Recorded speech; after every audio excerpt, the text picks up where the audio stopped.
Heather Morrison there, sharing some of her wisdom. And resilience does keep popping up, and having the courage to put yourself out there. One lady who has certainly put herself out there very successfully is Claire Morris, who is sitting with us now. Claire is the co-founder and non-executive director of Prezzee online gift cards. She believes the secret to success is having a great team, company culture, combined with a clear vision and strategy for the future. Well, we are very blessed to have you with us today to share all your secrets to our attendees out there. Claire, you've led so many businesses. When you did start your journey, I think your first company was Apple & Bee, which was all around consciously sustainable designer cosmetic travel. You got it. I got it. And baby bags, which was spot on with your timing from my research when you started that. So let's talk about Apple & Bee for a moment. How did that come about? And you ended up with offices both here and in New York, which is pretty amazing. No, we did. Look, it came about through invention. Like, there's something, a need in the market. So we really went out there looking to fill a gap because there was a lot of plastic, landfill. We wanted to do something way more sustainable and beautiful. So that was sort of the concept and the idea. And then obviously it naturally grew from there. Again, it comes down to team. So I heard a lot of the previous founders talking about team. Always the team from the very beginning. You have to have a great idea, but you have to have the team behind you to drive it all the way. So we were very lucky in that respect. And letting that team have autonomy and 100%. Yeah. You don't hire people to tell them what to do. You hire good people so they can help get on board with your dream. And then that grab. That's totally awesome. You don't hire people to tell them what to do. You actually want them to be part of the journey, making decisions. Exactly. Empowering people. And getting invested. Yeah. That's great. And so with Prezzee online gift cards, where did that idea come from? So my co-founder and husband, Matt, it was basically his idea. So his family would give him a lot of plastic gift cards. Bit of a problem. Wasn't a great product. It was something that you would often leave at home. And the aha moment, we were in Westfield in Bondi, and he turned to me and said, "I'm sure I have a gift card, but I've left it at home in the sock drawer." Yes. And we're like, such a silly missed opportunity. Yes. And so how can we take that, the plastic physical gift card, and do the version 2.0, make it better, make it something that you'll always have with you and you'll never miss an opportunity to redeem it. So that was pretty much the basis of wanting to make something better. And was that before or after the likes of everybody's now? I'm still not on Apple Pay yet, I just have on my phone pay for things. It's that kind of... Yeah, look, at the time we were definitely ahead of the curve. So this was back in 2014 was when conceptually the idea happened. So you think about sort of 7-8 years ago, it was very plastic. Yes. Someone gave you a gift card, you expected a piece of plastic. It was kind of marketing 101, wasn't it? Priceline, everywhere you went, we're giving you cards. Yeah. So, to take it to the next step, we were definitely ahead of the curve. So with anything, it's great to be there at the right time, but sometimes you just have to wait a little bit. Yeah. And so waiting for the little bit was probably about 12 to 24 months before the market really started to swell and catch up with what we were doing. And luckily, so we launched with an app and a B2C, like a consumer-facing product.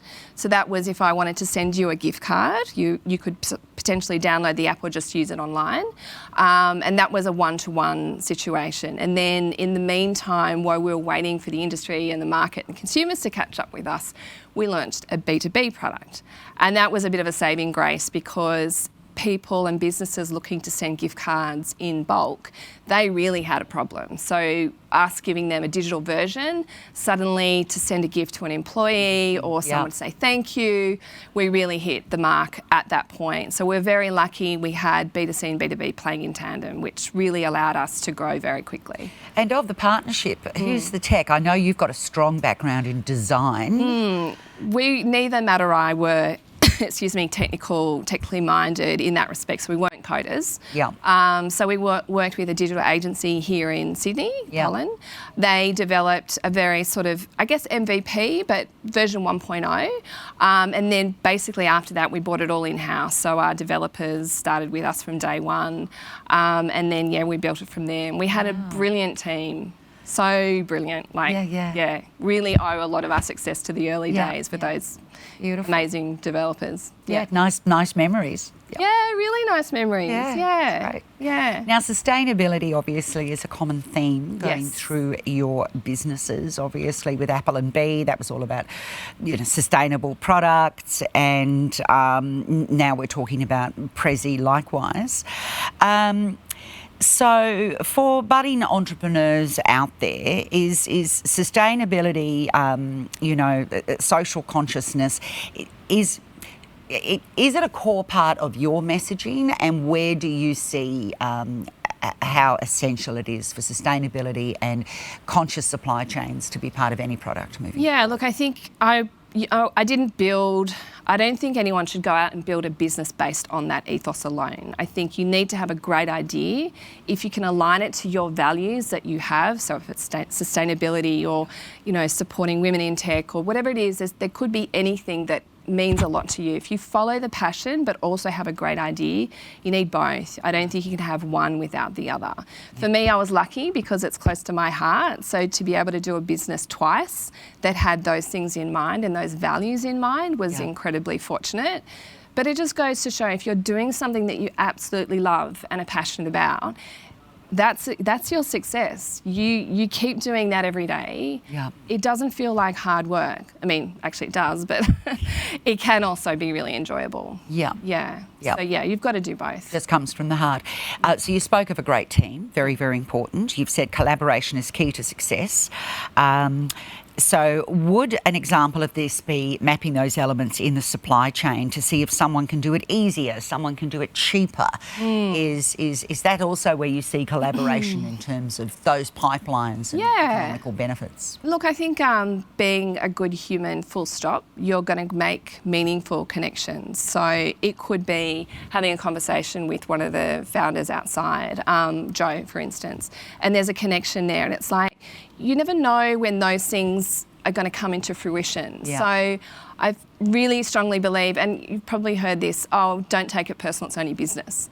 I really don't like that saying. I think it's a shocking saying. Because I do take it personally. Well, I think you should. Yeah. I think I'm not separated from my business. No, and I don't, because what you're saying is I can separate my values. I actually don't believe in that. I think who you are as a human should come through on your personal life and on your business life. Yeah. Because people want to work with like-minded people. Yeah. I'm in it for everyone, not just for me. So and do you think that's a female I hope not. strength that we approach things that way? Look, I think as a mum, I think you're constantly thinking about other people. So maybe there's that element. Yes. But I think there's a lot of great men doing that as well. So I think it's universal. Yeah. Yeah. Yeah. So as part of any new business or idea, the concept of pitching is a regular requirement.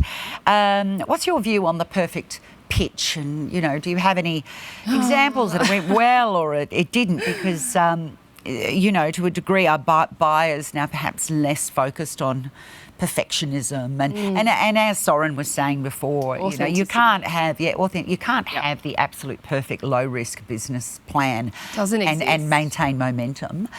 So what's your experience about new ideas and pitching them? Yeah, so it depends who you're pitching to. So every different situation or scenario, you're going to have a different audience to pitch to. So it could be an investor pitch, it could be a marketing pitch, it could be a pitch to your team. So I think understanding who your customer is and who you're actually speaking to is really important. Yes. And then I think, to answer your question, every different scenario, once you work out who you're actually speaking to, you really need to sort of understand that the message might be different in every different scenario. But I think what Zoran was talking about before, I totally agree with authenticity. Just be authentic, just be yourself. Yeah. It comes from the heart. If you're passionate, it comes through. Yeah. And I think that's what a lot of people are looking for. No one wants the BS. They just tell it to me straight so I can make my own decision about what you're telling me. So a lot of the time you hear, refine your elevator pitch. But an elevator pitch in a way is it's a broad stroke, isn't it? A bit of a cookie cutter. So when you are pitching, you are saying, I guess, do your homework on what is going to be of interest to, as you say, if you're looking to raise capital or if you're looking for a supply chain partner. Yeah, and I think, really practicing as well is important. But then also don't overdo it, because you need to have that element of just chance happening. And, if you're too scripted, it's like, oh, I've lost my train of thought. Like, just know your work, know your numbers as well. Like, I think for any founder, especially if you're going asking for money, you need to know your numbers. Really understand that, then you have a very good chance, because, if this is an investor pitch, they want to know that you know what you're talking about, because there needs to be that confidence that, you've got this. And so for an entrepreneur, it is a commitment to know every corner of your business, essentially. Yeah, you really need to know your stuff. Yeah, you do. Yeah. You've got a wall of quotes in your office, apparently, and your staff can contribute to them each week. Is there a quote that has a significant meaning or relevance to you? I love a good quote. Proverb. Yeah, there's so many. There's so much in it. So I have a favourite one now. It's not on any wall anywhere, but it's really close to my heart, and it's "No mud, no lotus." Nice. So the flower, the lotus, is just so incredible and so beautiful. But unless you're prepared to do the hard work and get your hands dirty, you can't have your lotus. And I just love that. It's just the yin and yang, the dark and the light. It makes the lotus more beautiful. Yes. So do the hard work. And I think that's very authentic and about keeping it real, because there can be the perception that all of you beautiful people, entrepreneurs, that, live it like it's all just easy. And it's not. It's not. It's just that you look beautiful and you remained happy and you're positive, and there's all this energy that comes from our speakers today, but there's still grit and hard work that's had to go on in the background. Yeah, I was just saying before, I think the common element is, being authentic, but it's the grit. You've really got to stick it out. And there's going to be some very dark moments. Yeah. And if you can find that, I think we all grow when those moments happen. Once you've done it and you've succeeded, or you've won a pitch, or you've won a new customer or client, that's great. But it's the hard grind that really defines you as a person. Mm-hmm. So do you ever switch off? How do you... it's 24/7, so how do you look after yourself and switch off and remain balanced in your view? Excuse me, meditation is non-negotiable, twice a day. Really? Twice a day? 20 minutes morning and night. That keeps me really sort of centred and grounded, and then everything else is just icing. I love cooking, I love yoga, love my friends and family, my kids, my husband, everything. It's it's balance, obviously, because if you're working and starting, a lot of the time those things get put to the side. But I think just having a little bit of you time can give you that stamina. That's really impressive. I mean, it sounds, yes, I'm going to do that, I'm going to meditate twice a day, but then, some strange phone call comes in at 3, or some momentum starts to happen. Yeah. And you think, if I just make this phone call, that will move. So, as you said, non-negotiable. Yeah, brushing your teeth. This happens and this happens now. Yeah, very good. Disciplines. Yeah. Disciplines. You worked as an art director. Would you ever go back to something more... No, you've already answered this. Certain and stable? No, but I think, it goes back to team. It goes back to an element of risk and excitement. And safety is great. I've done it. I've done my fair share of it. I did art direction, design for many, many years. But that, for me, was the core underlying work for taking your own business and knowing how to run it, or how to inspire people, or, how to do something well. You learn along the way. So I think those hard years paid off in many respects. Yes. But no, I'm happy with the sort of... And then I guess you can take the bits you liked and the bits you don't like. and make sure Exactly. you don't bring them 100%. forward. Yeah. When we spoke to Danny earlier, we were talking about his koala mattresses that he started with his best friend. You Yeah. started this business with your husband. Yes. Would you? Well, obviously it's working out very well for you, but now you've got, you know, quite a lot of insights. You're working together, you're living together, you're raising children together. You clearly like each other, but yeah. How does that work? I think well, the key is do separate things, and we've always done separate things. And I think, you know, now Prezzee, we have an enormous team. So for instance, we were 100 last July, and now we're 200. So I don't really sort of see it as just us anymore. It's so much bigger than that. We're in, you know, 4 different regions. You know, we're selling a gift card every 2 seconds. So it's way bigger than us. It's way bigger than us. So I very much see we started it, but now it's really the team that's driving it to where we're going now and into the future. So, yeah. And you know, you've got those celebration points. I mean, I assume you leverage them, your Christmas and your Valentine's Day and that type of thing. What happens in between?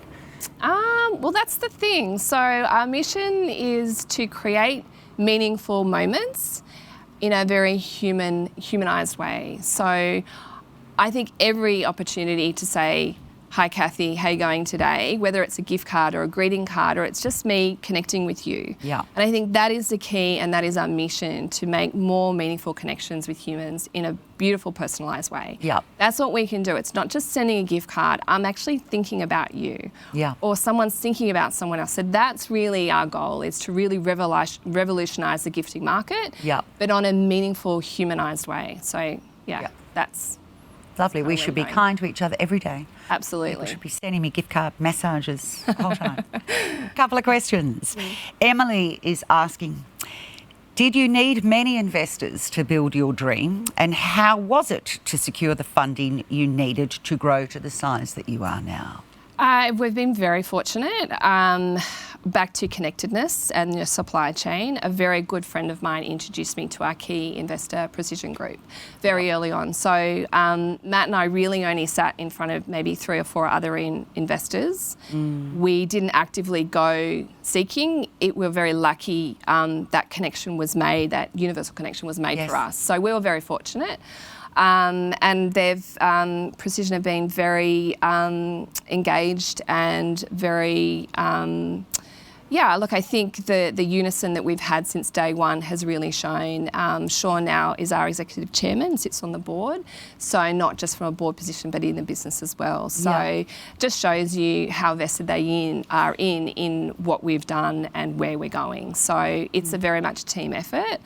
I think understanding, you know, who your network is, and potentially it's always good being introduced. The cold calling is hard. Yes. And if you can build on your relationships, and my very seed investor was my original boss as well. Yes. So understanding that there's really good people out there to support you on your way because they know you. They already know who you are. They know what your values are, and then they can really get on behind that.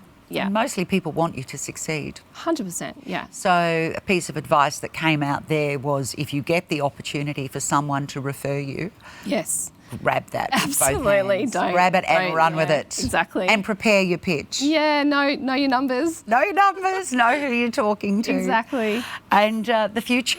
What if there was 1, 2 and 3, let's say? The future for Prezzee, future for the next project? I think there's a lot of uncertainty in the world. I think COVID was really hard for a lot of people, if we can just make a small element of change to reach out and connect to someone, that's gold. Make all the difference. Really, that's gold.